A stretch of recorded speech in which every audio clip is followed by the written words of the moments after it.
Bueno, muy buenas noches. El episodio de hoy pues es la cédula hipotecaria. Antes de entrar a este tema, no sé si existe alguna duda. Quisiera que hiciéramos algún repaso de los títulos anteriores ya de cara al próximo parcial o están de acuerdo que agotemos este tema el día de hoy.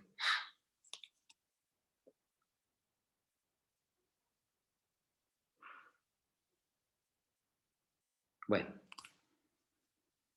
siendo así, vamos a comenzar la clase.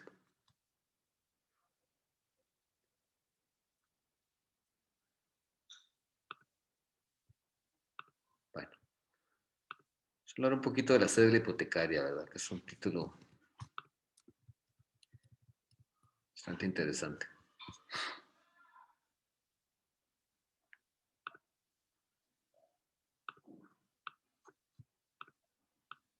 Bueno, ¿pueden ver en pantalla?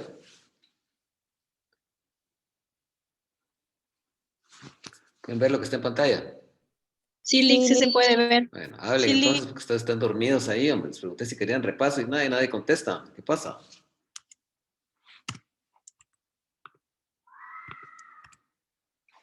Bueno,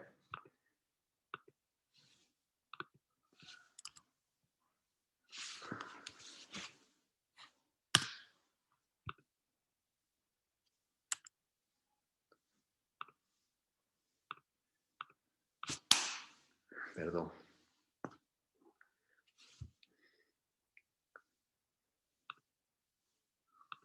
Bueno, hablemos de la cédula hipotecaria. La cédula hipotecaria, pues, fundamentalmente, es un título de crédito que tiene una forma de circulación nominativa o al portador. O sea, puede circular de forma nominativa al portador. Habría que recordar cómo es la forma de circulación nominativa, ¿verdad? Recuerdan ustedes que son títulos creados a favor de una persona determinada, cuyo nombre del sujeto obra en el propio título y de un registro que lleva el tribunador, se transmite mediante endoso y el cambio a cabo del titular del registro. Cualquier operación del título se realiza en el registro. O sea, quiere decir que el creador de este título lleva un registro. Y en adición a eso también pues, pueden crear al portador, que son aquellos títulos que no están creados en forma determinada a nombre de una persona, y bien o no la palabra portador, se transmiten por la simple tradición. Y son creados fundamentalmente por el librador, puede ser un banco o una persona particular, y lo que va a incorporar el derecho literal autónomo o este título es la totalidad o una parte alícuota de un crédito garantizado con hipoteca, y que se puede estar representado en una o varias cédulas. Ese crédito hipotecario se puede representar por una cédula, puede estar dividido en varias, ¿verdad?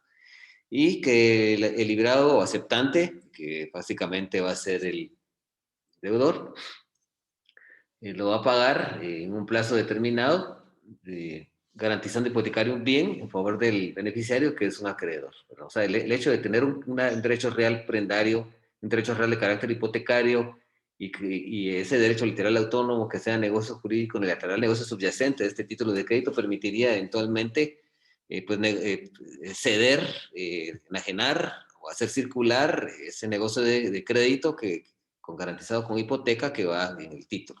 Por el simple hecho de crear ese título y que el derecho literal autónomo es un derecho, es un crédito hipotecario, ¿sí? Es un crédito hipotecario, pues el título de crédito no pierde su calidad de bien mueble, no pierde su calidad de bien mueble. Bueno.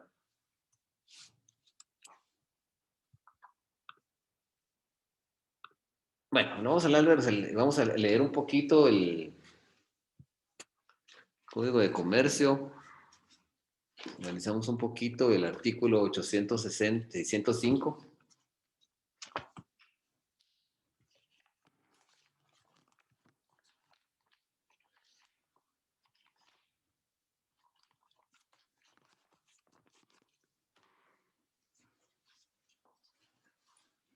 El artículo 605 del Código de Comercio. Por favor, léalo. A ver, Alba. El artículo 605 del Código de Comercio. 605, ¿verdad? Cédulas hipotecarias. Las cédulas hipotecarias emitidas de conformidad con la ley serán títulos de crédito y aunque son garantizadas con hipoteca, no perderán su calidad de muebles.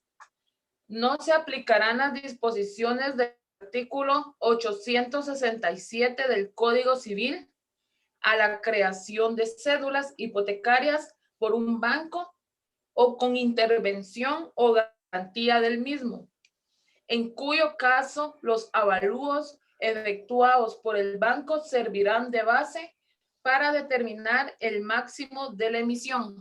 Ya vamos a deslindar e interpretar qué quiere decir este artículo, este segundo párrafo del 605, pero en antelación vamos a leer el artículo 860 del Código Civil.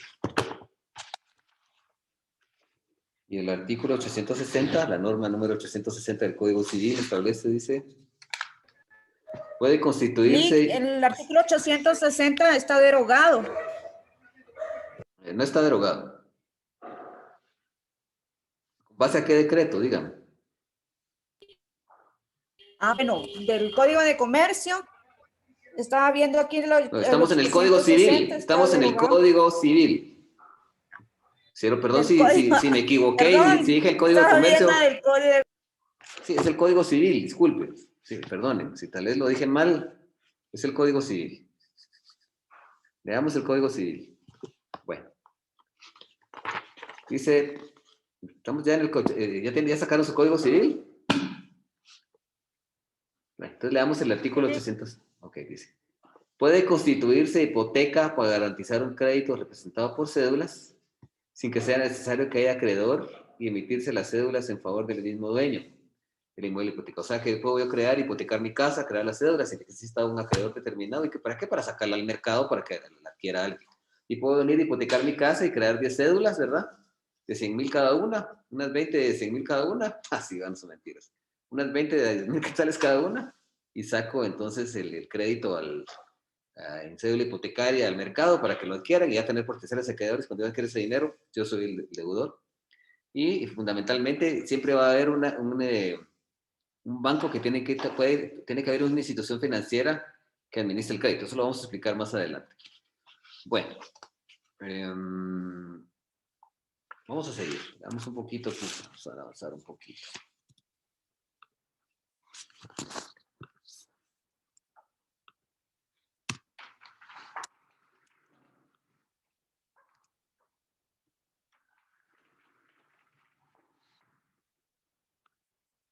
Bueno, vamos a hablar de los elementos subjetivos. Pues fundamentalmente en este título, pues está creado por una persona particular o por un banco. ¿Sí? Es el librador, el que crea el crédito. Que otorga en crédito a una persona determinada que también está legitimado para cobrarlo, pero acuérdense que la persona del acreedor puede no estar legítimamente individualizada cuando se crea el título, ¿verdad? El librado, que es la persona en cuyo favor se otorga el crédito y que está legitimada para pagar el importe del mismo transcurrido el plazo de dicha obligación que se garantiza con un derecho real hipotecario. El librado en este caso va a ser el deudor de un crédito. La persona que hipoteca su casa, que hipoteca un terreno para hacer una casa, ¿verdad? Él es el deudor. Y el banco podría ser el acreedor, ¿verdad? Y también, lógicamente, el beneficiario, ¿verdad? Bueno, entonces, perdonen que está haciendo esto, pero es para dejar entrar a algunos compañeros. Bueno, entonces, el liberado es la persona en cuyo favor se ha otorgado el crédito y que es el que va a pagar la legitimada para pagar el importe en plazo, en la obligación en el tiempo que se establece en la cédula y que lógicamente es el deudor.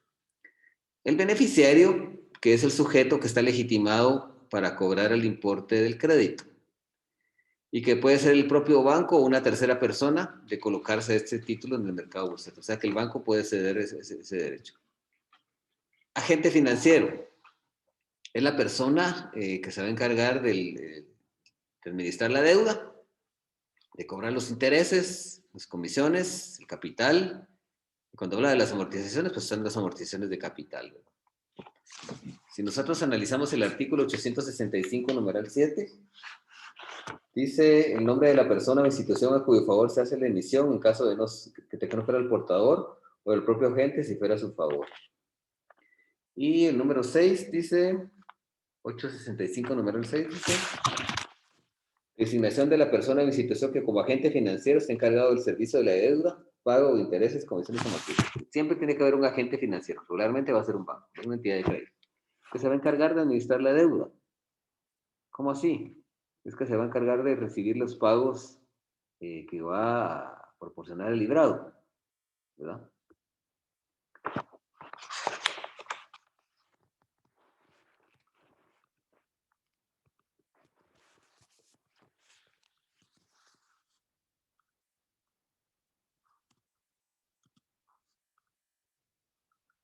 Bueno.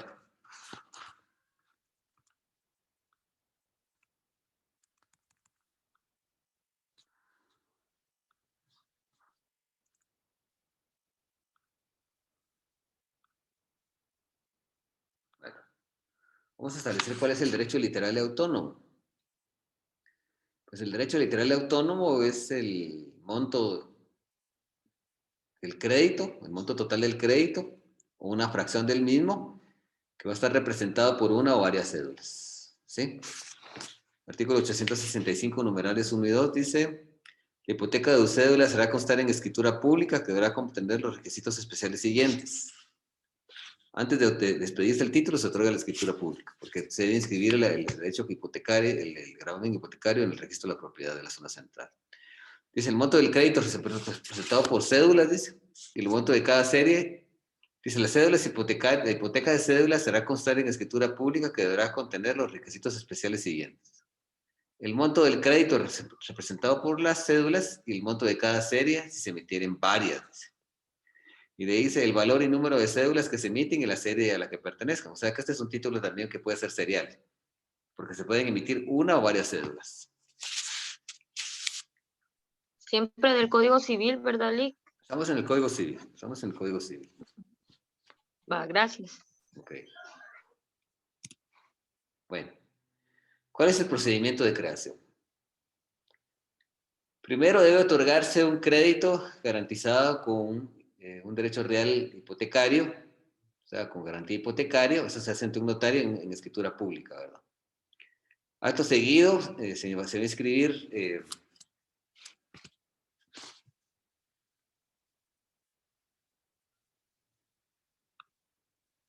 se inscribe la escritura en el registro, el testimonio de la escritura, no la escritura, sino que es el testimonio en el registro general de la propiedad, a efecto de inscribir esa garantía hipotecaria. Permítame un momento, solo voy a...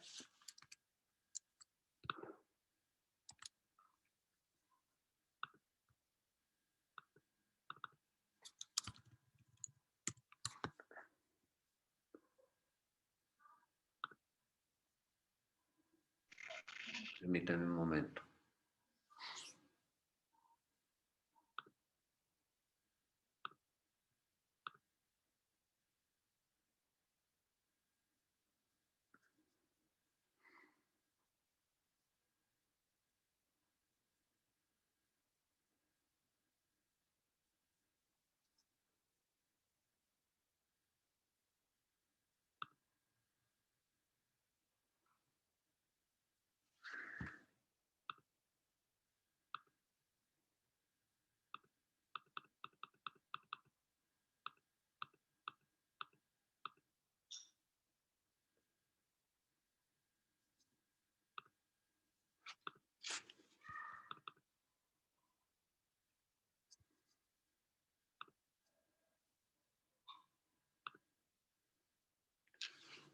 Dice, primero debe otorgarse el crédito garantizado con un derecho real hipotecario ante notario en escritura pública. Eso está en el artículo 865 del Código Civil. Veamos ese artículo. Dice, la hipoteca de ustedes será contar en escritura pública que deberá contener los requisitos siguientes. Dice, el monto del crédito representado por las cédulas y el monto de cada serie si se emitieron varias. El valor y número de cédulas que se emiten y la serie a que pertenecen. El tipo de interés y el tiempo y el lugar de pago. El plazo del pago o los pagos sucesivos en caso de hacerse amortizaciones graduales. Identificación de la finca o fincas hipotecadas y expresión del monto del avalúo practicado. Designación de persona o institución que como agente financiero esté encargado del servicio de la deuda. Pago de intereses, comisiones, amortizaciones en nombre de la persona o institución a cuyo favor se hace la emisión. En caso de que no fuera el portador, y el propio otorgante si fuera a su favor. La especificación de emisiones anteriores si las hubiera. Si la emisión se divide en series, el orden de preferencia para su pago si se hubiera establecido. Entonces lo que se va a escribir en el registro es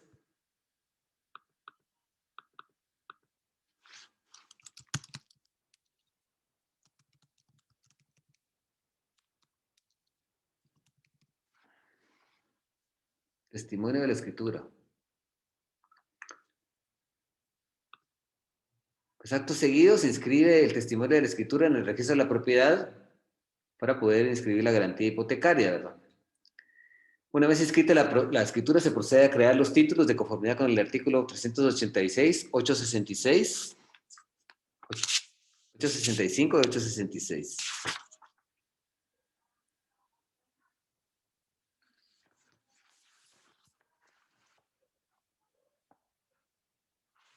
Dice, el artículo 866 dice, verificada la inscripción de la hipoteca en el registro, se emitirán las cédulas, cada cédula será del valor de 100 quetzales o cualquier múltiplo de 100. O sea que también es un título que tiene que tener un valor de 100 o múltiplos de 100.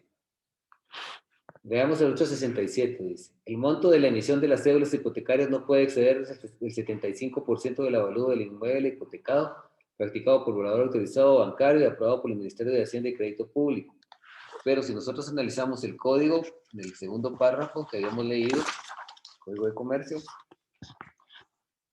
dice, no se aplicarán las disposiciones del artículo 867 que acabamos de leer, eso lo dejamos en el tintero para poder interpretar, dice, no se aplicarán las disposiciones del artículo 867 del Código Civil a la creación de cédulas hipotecarias por un banco o con intervención de garantía del mismo, en cuyo caso los avalúos efectuados por el banco servirán de base para determinar el máximo de la emisión. Entonces aquí no opera esto del 75%, sino que es el avalúo del banco. No opera eso. Es una derogatoria, hay una antinomia de dos normas ahí, dos normas que se contradicen, y la que tiene prevalencia sobre esta 867 es el artículo este que acabamos de leer, porque es una norma posterior, es una norma que nació, este código es del 1965, y el Código de Comercio, el decreto 270 después, 5 años después, entonces hay una derogatoria de leyes en el tiempo. Esa antinomia que hay ahí, donde dos normas se contraponen, se contradicen, pues prevalece esta norma, la número 605, segundo párrafo del Código de Comercio. Y el artículo 868 establece cuáles son los requisitos de las cédulas o bonos, ¿verdad? Dice, las cédulas contendrán, dice, número de orden, indicación de la serie de la que pertenecen. Eso quiere decir que estos títulos de crédito son seriales, ¿verdad? Que se pueden crear en serie, se puede crear uno solo también, como lo hemos venido analizando y anticipando al principio del curso, de esta sesión. Dice el número de orden e indicación de la serie a la que pertenecen. Dice un resumen de las disposiciones pertinentes de la escritura en que se constituye la hipoteca. Hay un resumen de la escritura constitutiva. De la escritura donde se constituye el gravamen hipotecario, ¿verdad? El número de cupones y sus respectivos vencimientos. Recuérdense que cuando analizamos los títulos accesorios, establecimos que uno de los títulos accesorios eran los cupones de las cédulas hipotecarias. Estas cédulas llevan agregados cupones que son separables contra el pago de intereses, ¿verdad? Y si analizamos el artículo 869, establece si el crédito devenga intereses, el 869 del Código Civil. Si el crédito devenga intereses y estos no se hubieran descontado, se agregará a cada cédula tantos cupones que sirvan de título al portador para la cobranza de aquellos, con periodo de pago de intereses, básicamente. Entonces, esos son títulos accesorios de los cupones que se separan contra el pago de intereses y el agente financiero los tendrá que pagar. Dice lugar y fecha de la emisión de las cédulas, firma del agente financiero, firma del otorgante de la hipoteca, o sea que es el deudor, ¿verdad? Y firma y sello del registrador de la propiedad inmueble. Las cédulas emitidas por una institución bancaria serán firmadas por el representante legal de la misma, sin los requisitos enunciados en el 6 y en el 7, o sea, sin la firma del otorgante de la hipoteca y firma y sello del registrador de la propiedad, no va en ese caso.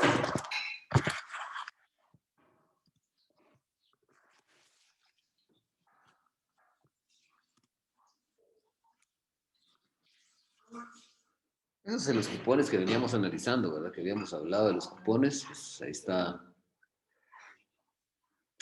Te había adelantado un poquito, pero ahí está, ¿verdad? Que los cupones son títulos accesorios cuyo objetivo es el cobro de intereses, ¿verdad?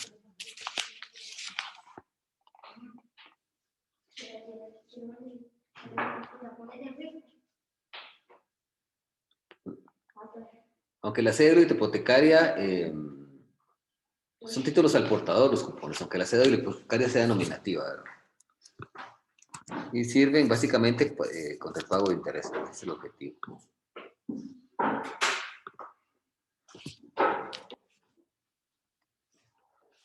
Es importante establecer, dice, cada cupón contendrá, dice, la 870, dice. Dice, cada cupón contendrá, dice, la denominación de cupón hipotecario, dice, el número, serie y lugar de la fecha, el número, serie, lugar y fecha de la cédula, dice, el valor y especie en que debe pagarse, dice, lugar y fecha de su pago, la firma del otorgante de la hipoteca y el sello del registro de la propiedad. Dice la 871, las cédulas y los cupones se redactarán en español, irán impresos y grabados, litografiados y podrán contener traducciones a uno o varios idiomas extranjeros y no causarán impuestos. El papel sea emitido. O sea, que es el papel donde se extiende que no está sujeto al pago de impuestos.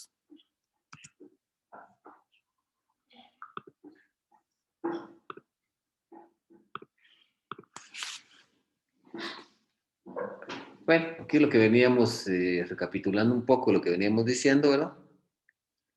Dice, pueden emitirse en serie o de forma singular, o sea, se puede emitir una sola cédula o se pueden emitir varias. Los cupones sí son en serie porque ellos son varios, son contra el pago de intereses. Lo habíamos dicho también que la cédula tiene un valor de 100 quetzales o múltiplos de 100. Algo importante es que una vez pagado el importe de la cédula y de los intereses al beneficiario, se procederá a cancelar la emisión. Una vez se pague la cédula, se paguen los cupones, hay que cancelar la emisión. Y esto va a ser por una escritura emitida por el emisor. El emisor del título, en este caso, pues el banco, ¿verdad? O por un intermediario también. El artículo 878 pues establece esa circunstancia. Y dice cancelación de la hipoteca. La hipoteca de cédulas o bonos se sujetará a lo establecido para la reposición de títulos y acciones. No, perdón. El 878. Cancelación de la hipoteca. La hipoteca de cédula se cancelará por uno de los medios siguientes: por escritura pública otorgada por el emisor o por el intermediario, si lo hubiere, con el testimonio deberá presentarse el registro de las cédulas que se hubiere a que se refiere la cancelación o la constancia consignada por cédulas y cupones no presentados. Por solicitud escrita al registrador, acompañando las cédulas o constancias de depósito en su caso, por sentencia firme. Dice, las cédulas se conservarán originales en el registro con razón de haber sido canceladas, pero no será necesario presentar copias de ellas. Y para complementar el artículo, cancelación, dice, la cancelación de las cédulas hipotecarias, el artículo 606 del Código de Comercio, dice, la cancelación de las cédulas hipotecarias que tienen los requisitos determinados en el artículo anterior podrá hacerse en cualquiera de los medios que señala el artículo 78.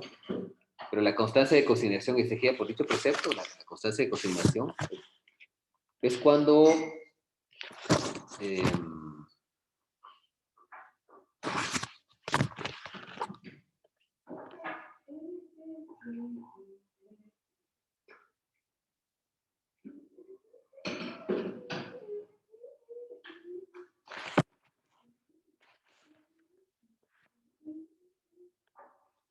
reformaron ese artículo, ya no está eso de la consigna. O sea, aquí antes permitía que si en caso de no estar de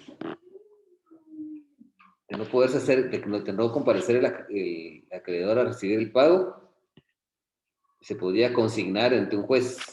Entonces, este artículo, en lugar de eso, dice: la cancelación de las deudas hipotecarias que tienen los requisitos determinados en el artículo anterior podrá hacerse por cualquiera de los medios que señale el artículo 878 del Código Civil. Dice: la constancia de consignación exigida en dicho precepto se sustituirá por el depósito en un banco de capital e intereses y demás cargos que representan las cédulas. Con eso se libera el deudor del pago, ¿verdad? La escritura de cancelación se otorgará por el banco fiduciario o por el agente financiero de la deuda con base a ese recibo, ¿verdad? Entonces,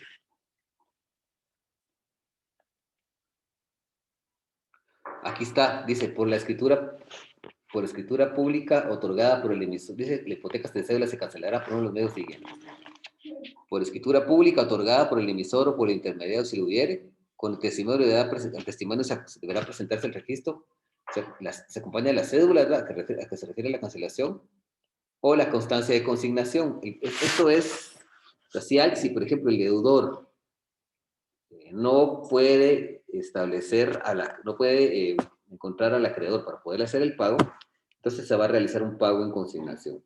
Ese pago en consignación es un procedimiento que se realiza en un banco, perdón, que se realiza ante juez competente, ¿verdad? Cuando existe la negativa del acreedor de recibir el pago, o no puede ser habido, entonces nosotros seguimos un procedimiento en la vía voluntaria, donde vamos a consignar ese dinero, lo vamos a poner a disposición de un juez, ¿sí? Si leyéramos nosotros el artículo 1408 del Código Civil,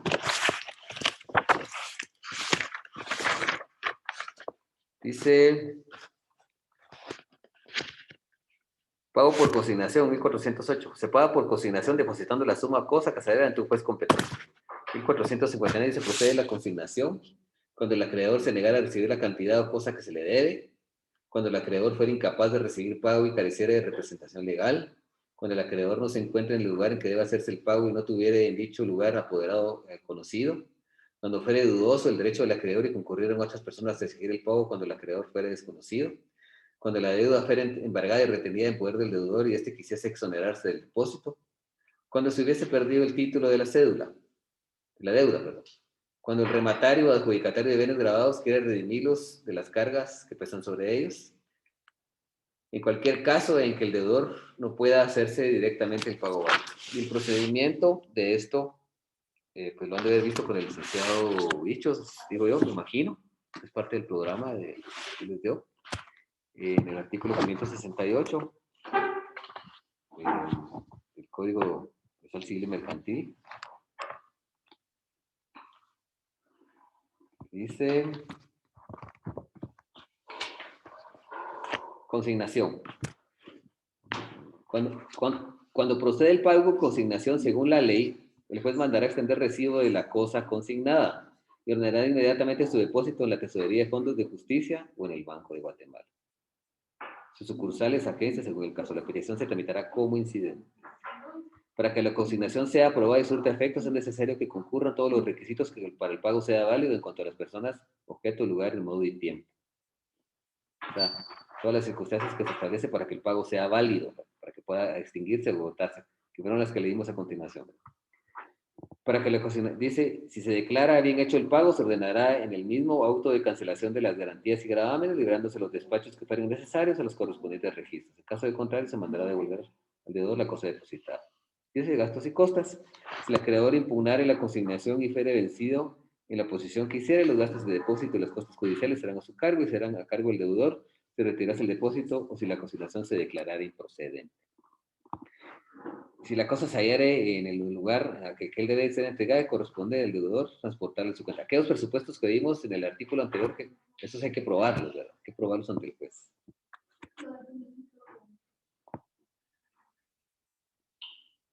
Bueno. Del artículo, pues habíamos leído el artículo 878, ¿verdad? Y es importante, también leímos el del Código de Comercio, Y es importante leer, porque esta escritura que establece que es una escritura se llama carta de pago. Carta de pago se llama esa escritura. Y si analizamos el artículo 1765, establece lo siguiente.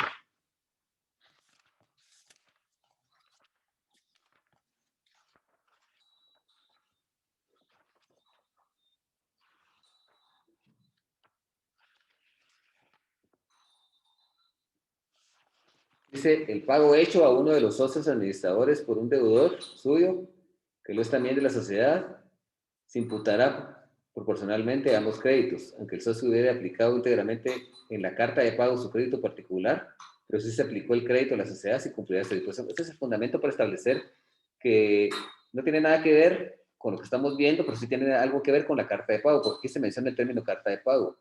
Cuando se paga una deuda, van a ustedes saber que el instrumento, cuando hay un crédito hipotecario o un crédito prendario, lo que se otorga es una carta de pago. Y este es el fundamento para establecer que el instrumento que vamos a analizar del 1390 se llama carta de pago. Y si analizamos el artículo 1390.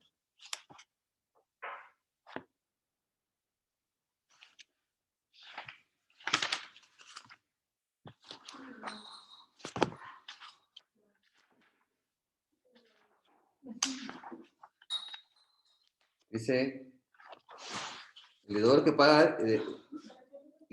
que paga tiene derecho a exigir el documento que acredite el pago y de retener mientras dicho documento no le sea entregado. Si integramos este artículo con el anterior, establecemos que dicho documento en la práctica común de los bancos se llama carta de pago. ¿Sí? Otra forma de... aquí establecemos los 3 presupuestos para poder pagar. Ya los habíamos analizado, ¿verdad? Se tiene por extinguida la deuda, que están en el 878. Están los 3, ¿verdad? También puede ser por sentencia firme.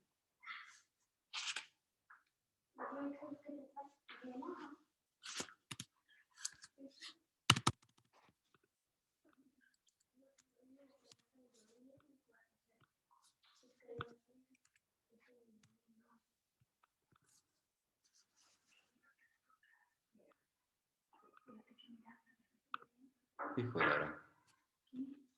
Bueno, vamos a ver algunos artículos aquí que son importantes.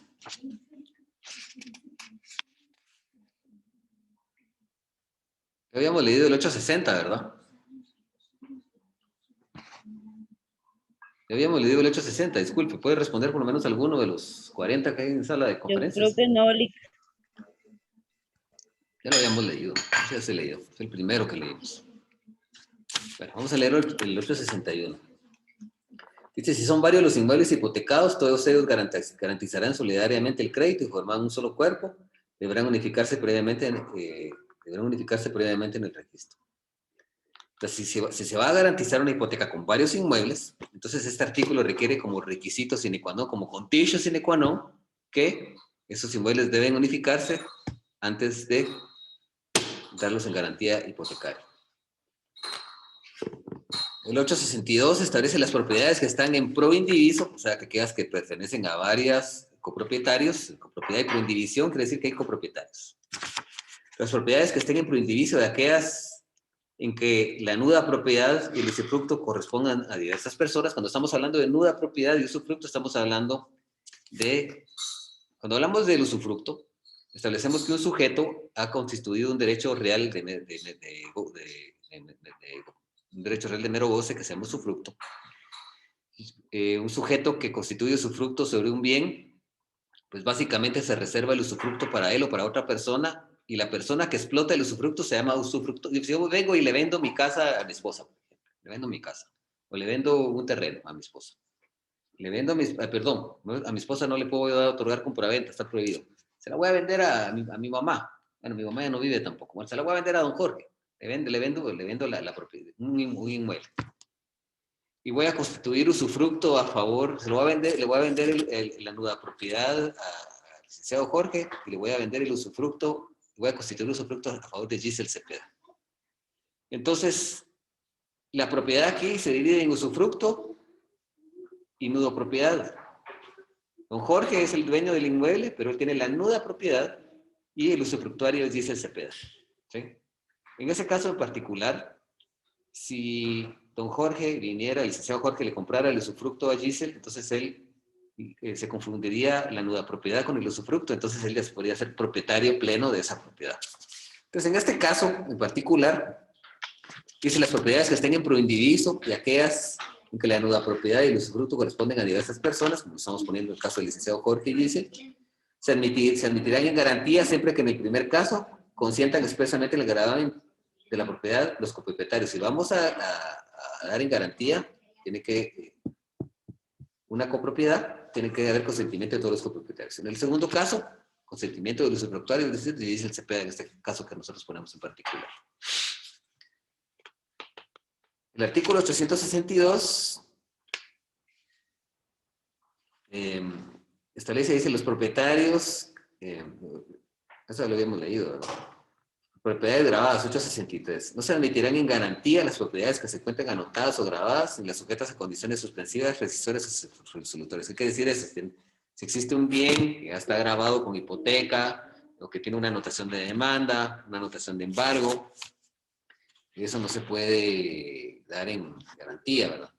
Tampoco se podrá dar en garantía si está sujeta a una condición suspensiva o resolutoria. Recuérdense que las condiciones suspensivas, la condición es un acontecimiento futuro incierto que marca el nacimiento de una relación jurídica o de extinción. Si está sujeto a eso a través de un contrato, tampoco puede sujetarse, puede hipotecarse. El artículo 865 dice, la hipoteca de cédula será constante, eso ya lo habíamos leído, eso lo leímos ya. Ya vimos también el 866, ya lo habíamos leído. El 867 también. El 868 también ya vimos. El 871. El 872 no. Dice, las cédulas y los cupones vencidos son títulos que aparecen en ejecución y pueden traspasarse por la simple tradición si fueran al portador o por endoso si fueran nominativos.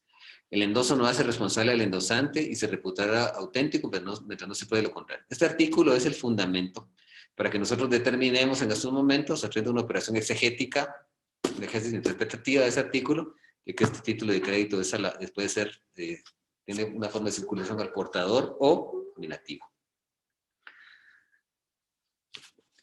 Dice depreciación de la garantía.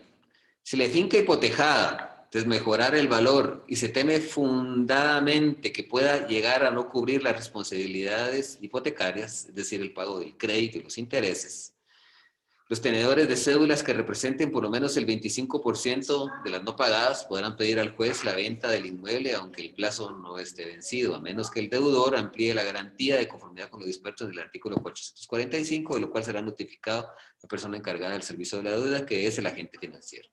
Si la venta se efectuara con el precio que obtenga, se hará el pago del crédito descontándose los intereses anticipados y no vencidos. O sea, si se deprecia la deuda, si el inmueble ya no va a permitir con su valor garantizar la deuda, entonces lo que sucede aquí es que los deudores que representen por lo menos el 25% pueden pedir la venta del inmueble, a menos que el deudor amplíe la garantía y satisfaga los intereses crediticios de estos sujetos.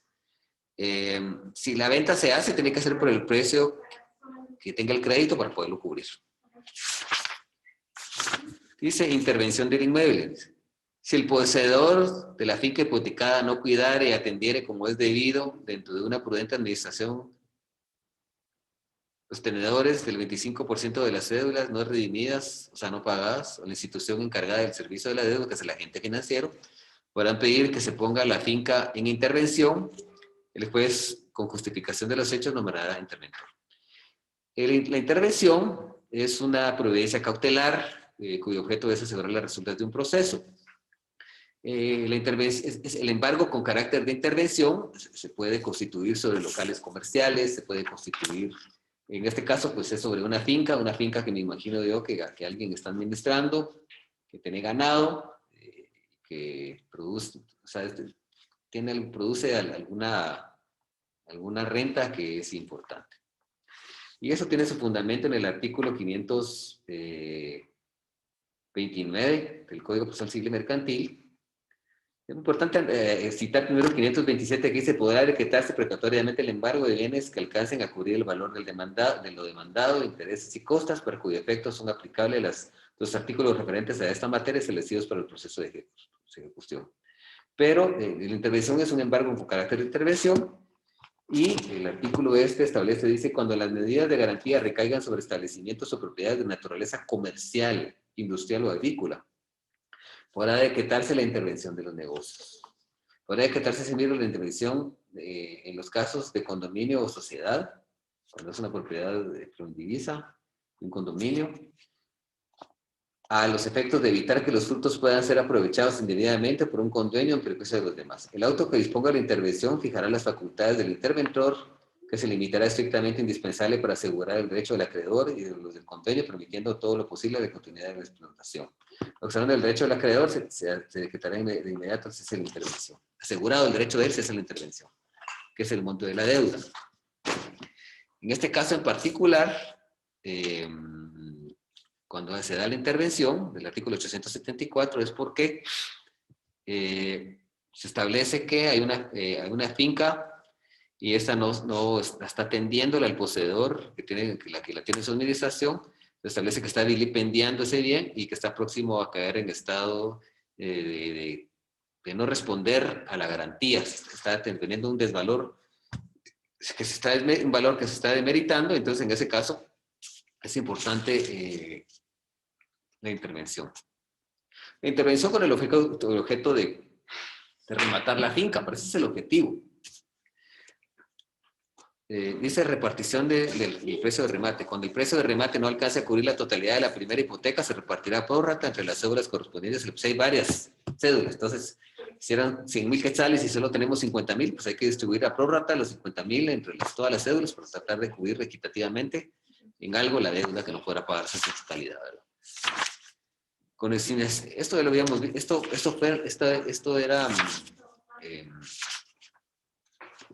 lo que habíamos analizado con antelación, que dice: las cédulas o cupones vencidos que no se presenten para su cobro podrán ser pagados por consignación de su valor ante el juez. O sea, si la cédula no es sabido el deudor o el acreedor, perdón, el acreedor no es sabido, el acreedor o beneficiario de una cédula o de un cupón, entonces pueden ser pagados en consignación por un juez, pero de conformidad con el Código de Comercio que habíamos analizado anteriormente.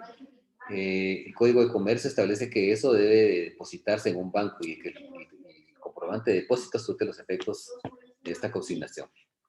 De la misma forma podrán pagarse las cédulas y cupones no vencidos si el deudor quisiese cancelarlos antes del vencimiento. La constancia de consignación aprobada servirá para la cancelación de la hipoteca en el registro, que es la constancia de pago de depósitos en el banco.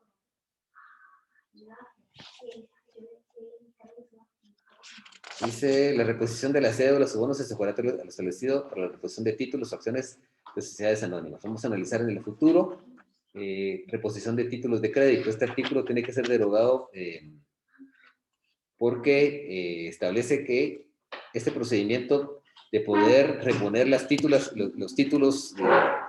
de cédulas hipotecarias o bonos bancarios, este artículo nos remite a que debe ser el mismo procedimiento de reposición de las acciones. Pero si nosotros nos vamos es un tema que vamos a ver más adelante, que es la reposición o reivindicación de los títulos de crédito. Habría que aplicar este procedimiento y no el que establece ese artículo, que es una derogatoria posterior. Recordemos que este código es posterior. Si nosotros analizamos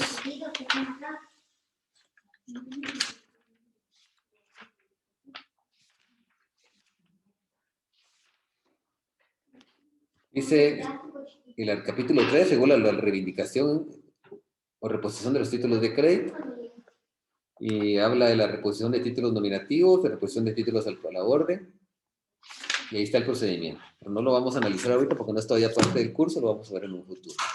Bueno, señores, por el momento pues, hemos terminado por acá lo que son las cédulas hipotecarias. No sé si hay alguna duda, por favor, planteémosla ahorita.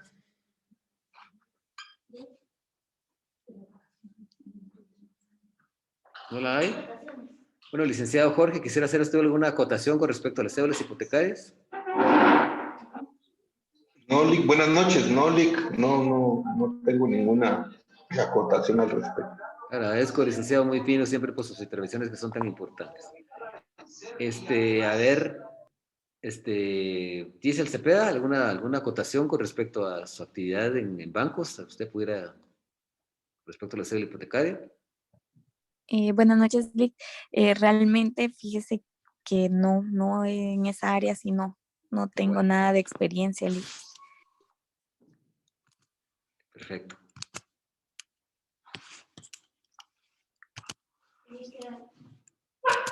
Perfecto, muchas gracias. Bueno, entonces, mis amigos, la verdad que ha sido un gusto estar con ustedes esta tarde de hoy. Ojalá que la selección de Guatemala gane, ¿verdad ustedes?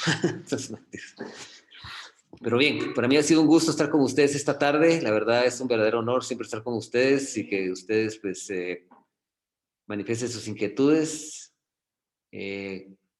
Espero verlos, que esta Semana Santa sea de muchas bendiciones para ustedes y que descansen, ¿verdad? Cualquier cosa siempre queda a sus órdenes. Gracias. Para que no haya muchas dudas, voy a ¿cómo se llama la aplicación esta de Classroom? Que algunos compañeros ayer me estaban pidiendo el enlace para meterse a estas alturas del semestre, ¿verdad? Qué pena eso, ¿verdad? Pero bueno, así pasa, a veces hay mucho trabajo, ¿verdad? Entonces, vamos a... Acuérdense que aquí está el listado de asistencia, lo voy a volver a publicar otra vez.